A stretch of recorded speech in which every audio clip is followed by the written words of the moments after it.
৭৭ বছৰ ধৰি অটুট শিলচৰৰ দাসগুপ্ত পৰিয়ালৰ দুৰ্গা পূজা বিশেষত্বৰে ভৰপূৰ ঐতিহ্য। শিলচৰৰ ঐতিহ্যৰ এটা গুৰুত্বপূৰ্ণ অংশ হৈছে দাসগুপ্ত পৰিয়ালৰ দুৰ্গা পূজা।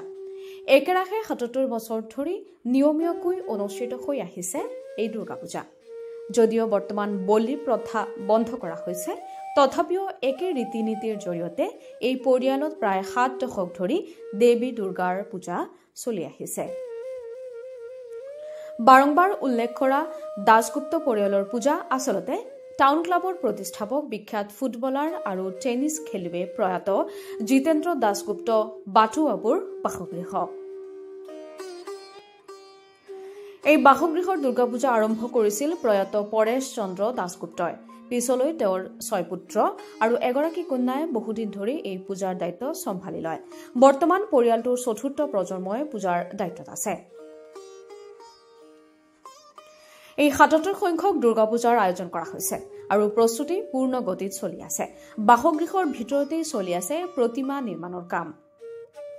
এই পূজাৰ এটা বিশেষ দিশ হ'ল দেৱী দুৰ্গাৰ পুত্ৰ গণেশ সোঁফালে নহয়, মাতৃৰ বাওঁফালে অৱস্থান কৰে। ইয়াৰ উপৰিও এই পূজাত কোনো ধৰণৰ অন্ন ভোগ পৰিৱেশন কৰা নহয়। পূজাৰ বাবে কেৱল কেঁচা ফল-মূল আৰু অন্যান্য সামগ্ৰীহে আগবঢ়োৱা হয়। যদিও পূৰ্বতে বলিদানৰ ৰীতি চলিছিল, তথাপিও ২০০৬ চনৰ পৰা বন্ধ কৰি দিয়া হৈছে। দেৱী দুৰ্গাক বৰাক নদীত নহয়, ঘৰৰ কাষৰ পুখুৰীত বিসৰ্জন দিয়া হয়। পৰিয়ালটোৰ জ্যেষ্ঠ বোৱাৰী সংযুক্তা দাসগুপ্তই কয়, আমার নাম সংযুক্তা দাসগুপ্ত। এই বাড়ির দাসগুপ্ত বাড়ির আমি বড় বউ। এবার পুজো ৭৭ বছর, ৭৭ বছর কমপ্লিট করবে এবার পুজো।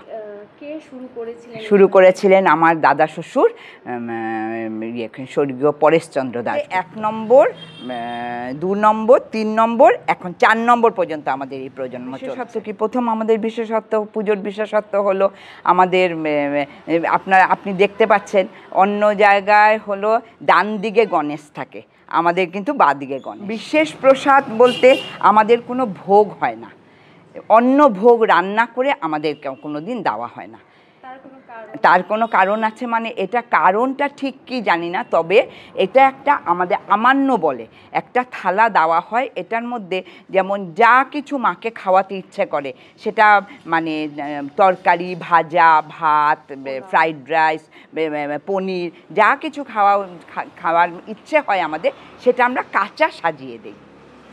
মা সেটা গ্রহণ করে। ৬ আমাদের একটা পুজোর সময় একটা ঘটনা ঘটেছিল আর কি, তাতে আমাদের যে বলি বন্ধ হয়ে গেছে, তারপরে আমরা আর বলি চালু করিনি। আর তারপরে আরেকটা বিশেষত্ব হলো আমাদের দশমীর দিন আমাদের মূর্তি কিন্তু নদীতে যায় না, আমাদের সামনে পুকুর আছে, এই পুকুরে আমাদের বিসর্জন হয়।